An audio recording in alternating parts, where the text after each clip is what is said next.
আসসালামু আলাইকুম ভিউয়ার। আজকে দেখতে পাচ্ছেন একটা কোল্ড স্টোরেজের আউটডোর ইউনিট ক্লিনিং প্রসেস চলতেছে। বড় ধারা পরিষ্কার করা হচ্ছে। এখানে আপনার কন্ডেন্সিং ইউনিট আছে, কন্ডেন্সার, ফ্যান বা কন্ডেন্সিং ফ্যান, কম্প্রেসার আছে, রিসিভার এবং ওয়াল সেপারেটর। এগুলো পরিষ্কার করা লাগতেছে, কারণ পরিষ্কার না করলে আপনার হাই প্রেশার কমবে না। সেই কারণে প্রসেসিং ইউনিট চলতেছে। যদি আপনাদের কারো কোল্ড স্টোরেজের ভিডিও ভালো লেগে থাকে তার অবশ্যই লাইক কমেন্ট শেয়ার করতে ভুলবেন না। আর আপনারা কী ধরনের ভিডিও চান সেটা বলবেন কোল্ড স্টোরেজ সম্বন্ধে। আজকে ছোটোখাটো একটু ভিডিও দিলাম, 1 মিনিটের মতো একটা ভিডিও। অবশ্যই লাইক কমেন্ট করে এবং শেয়ার করে বলবেন।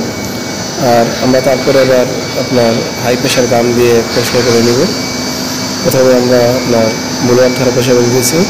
সব কিছুই আপনার যেখানে পরিষ্কার করবেন প্রথমে আপনি চেষ্টা করবেন এয়ার ধারা পরিষ্কার করতে। এয়ারের পরে পানি ইউজ করবেন, তা নাহলে কিন্তু এখানে আঠালো ভাব হয়ে যাবে এবং ময়লা পরে যাবে না। সবাই ধন্যবাদ। আল্লাহ হাফেজ।